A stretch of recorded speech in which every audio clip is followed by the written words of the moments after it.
Okay, so padayon ta sa ato ang part 3 sa ato ang napulo kasugo para sa malipayon nga pagpuyo o para sa mga managtiayon. So nanata sa ikapito ngadto sa ikapulo. So kini nabilin ang upat.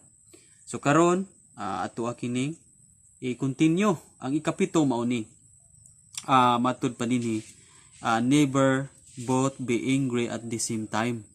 Ug sa Bisaya pa, ayaw tubayi og pangisog kung adunay nangisog, no?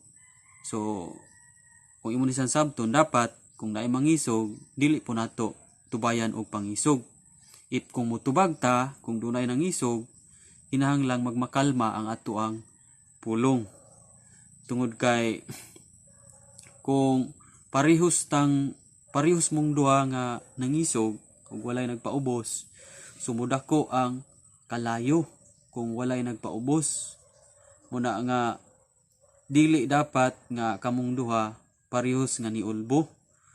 Kung ikaw dili gyud makakontrol sa imong kaugalingon, so mas better nga magpray ka nga makontrol god nimo ang imong emosyon nga dili gud ka makatubay og pangisog pod niya. Kay syempre na naman siya sa stage nga ni ulbo na siya daan, tungod kay naa siya dili mayo nga nakita sa imuha o gusto siya nga usbo nimo, gusto siya nga ikurika unya ikaw pod kay dili pa korek, so nangisog pug ka, dili pug ka pausob. So muna nga kamong duha pareho mong duha na nangisog, so muna nga lisod kayo nga makuha nato ang malipayong pagpuyo o malipayong nga managtiayon kung siya nangisog imong bana unya ikaw pod mutubay pug kag pangisog, or kung asay una niyo nangisog unya nitubay pod ang usa, dapat gyud dili mutubay og pangisog. Dapat nay usa nga nagkalma, no? Dapat ang usa nagkalma siya. So inana ang ikapito nga sugo og adto ta sa ikawalo. No, ang ikawalo mao ni never bring up mistakes of the past, no? Ug sa Bisaya pa, ayaw sigig i-condemn ang iyang sipyat sa nangagi. Especially sa wala pa mo na minyo, no? Wala pa mo na minyo unya naa siya mga kaagi sa kinabuhi, nya nisugilon siya nimo. Unya sa panahon nga na naglalis-lalis mo, na nag-away-away mo, imong ginumduman ang iyang mga naagian sa una. So imong gikondem ang iyang mga sipyat sa nangagi. So mao ni ang makapawala sa inyong kalipay, makapawala sa inyong panaghiusa, tungod kay masakitan man siya kung imong ikondem ang iyang mga past, iyang mga mistake sa past. Nya pareho ra mangutang nasipyat, no? Naabot tay mga mistake, no? Sagad ra ba sa atoa mas makita nato gyud ang sayop sa ato ang kapikas kinabuhi, unya wala nato nakita sa atong kinabuhi nga naman puday tay sipyat.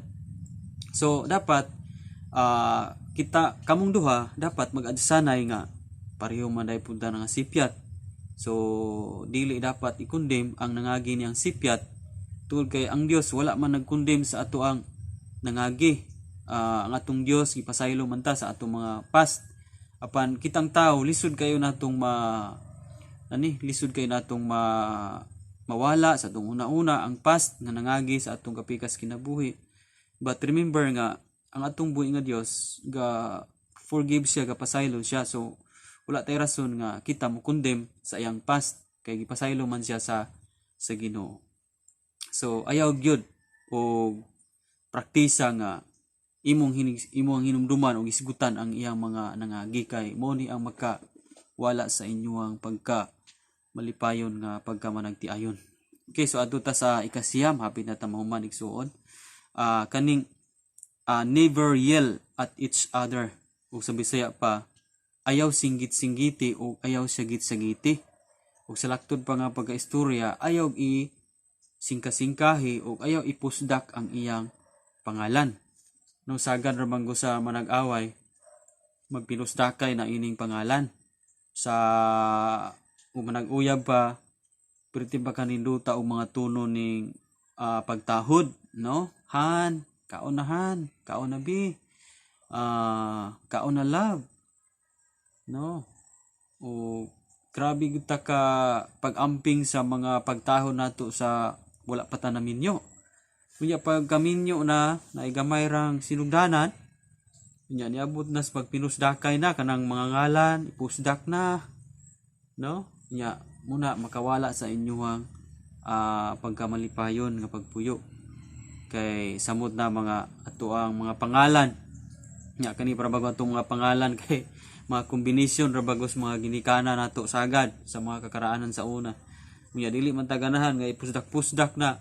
Di man taganahan nga i-mention ya maapil pa na sa mut na moingon nga ikaw liwat ra ba kang papa nimo, liwat ra ba kang mama nimo, no? Sigutan bago ngalan dito. So inana mo ni sagad nga sakit kayo nga dawaton sa usa.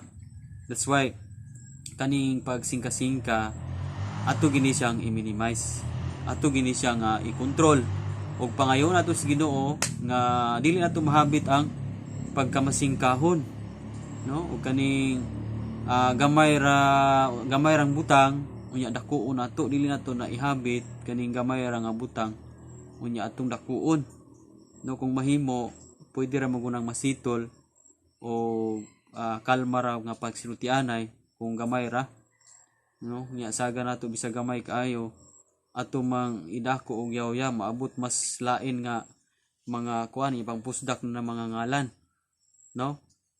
Nya og dili man gani ipusdak ng mga ngalan kini mga butang mo ibang pusdak, so daghang madamage, daghang madaot mga appliances o uban pa tungod kay dili makakontrol aning emotion. So mao ni ang atong ikasiyam ug mao ni sagad nga nabungkagan sa kadaghanan. And lastly adto ta sa ikapulo nga sugo, ayaw katulugi kung wala pa mo nasulbad, no? Never go to sleep with an argument is unsettled, no? Ayaw gyud katulugi kung naamoy mga problema o panaglalis, panagkabangi kay sa managtiayon na normal man gyud naman gyud mga panaglalis, no? Di gina malikayan bisan pa og naa kay Pangginoo na agi gitawag og panaglalis. Apan ang importante nga human sa panaglalis dili nimo pasagdaan nga matulog mo nga dili mo magka-settle down, tungod kay ang imong dughan ang imong dughan dunay kaguot unya ang imong pong kapikas kinabuhi guot pud iyang dughan, and then wala mo na sitol, wala mo nagka-pinasayloay unya matud pa sa Biblia kung masuko ka mo ayaw pasalupi og adlaw, unya kay nasuko mo gabi so ayaw ni siya og pabuntagi. So may buhaton kanang kasuko normal naman na siya pagkatiud-tiud ana mawala ra man guna, no? Dili ra gyud ta magpadala sa emotion nga dili na gyud mag hantod nga mga tulog kay dunay nahitabo inig soon nga gikatulgan na nila nga wala na settle down ang ilang mga problema. So ang nahitabo inoon kay nga nagdamgo sila mga dautan, no? Kay dili maayo ang nas kasing-kasing unya natulog ra nga wala na settle down, then ang kaaway, ang demonic spirit nakapanimuhat diha sa mga damgo, no? Nya wala nakapasaylo sa sulod muna nga lahi ang iyang mga nadamguhan, mga dautan hinuom nga dili maayo ang iyang nadamguhan. Nya dunay usa ka istorya aning suon nga kana bitang pride dili gyud maka settle down tungod sa pride, tungod sa garbo dili gyud makig settle down ba, no?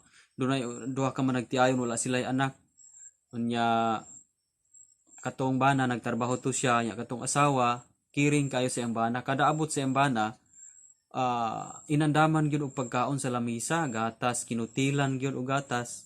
So kada abot sa bana wa na ready na ang lamisa, andam na ang kalanon. So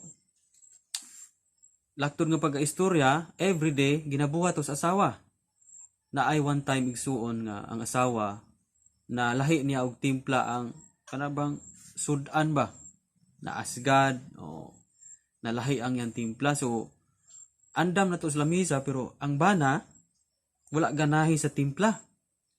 So tungod sa iyang kagutom unya may lami ang timpla, so iyarang kanabang gi pusdak dito sa lababo unya na insulto ang asawa tungod kay iya gutong hiaguan niya wa man gisaway ra mas bana kay dili ko no mao unya sayop ang timpla asgad kayo. Sumuto nga nagkabangi sila ato unya nangatulog sila. Naaba na igsuon nga nangatulog silang duha ga talikdanay na. Doon na nakaulang nila. Isi na sila talikdanay silang pagkatulog. Karon kay pagtuang gabi katong asawa gitakigan di ang asawa. Unya ni aksyon og kubit sa bana. Kay gitakigan ang asawa kay kanabang hilantan di ito. Nainit day siya ba. Unya magpahilot unta to siya. Unya kay ang bana kay naa may pride. Ang iyang kalagot, wa man gyud siya mauli, ansitol ba natulog siya, ansitol man gyud hangtod nga naabot tong gabi naara gyud iyang kalagot. So wa gyud siya mopansin sa iyang asawa nga nangubit niya. So moto pag mata sa bana kay mutarbaho man siya, ang asawa nagtulog ra po, naglukob ra. Di ang bana wa gyud mauli Nara gyud ang iyang kasuko, nara gyud iyang pride. So nag-ili siya, tarbaho siya. Wala siya pamahaw kay wa man ka tulog pa man ang asawa. Damor na pud siya naglagot kay wa man ni mata ang asawa. Natulog man. Kaya wala ka andam og pagkaon. So niadto sa trabaho, wa siya nananghid. Yang asawa nara dito sa kwarto natulog ra. Then sa lakton nga pagkaistorya ni uli na siya pagkagabi uli siya igsuon. Niya nabatasan ba ito sa asawa nga magkadauli maghikay. So moto gutom na pud ang bana. Pag adto niya sa kusina, wala may linungag. Wala po'y gidahan sa lamisa.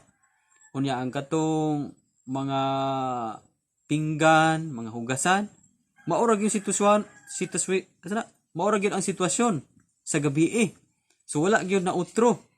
Di natangala siya nga unsa man wa ano gani namahaw di ay ang iyang asawa. Di giadto niya sa kwarto. Karon kay pag adto niya sa kwarto igsuon, paghikap niya kay kamig naman kay ang asawa.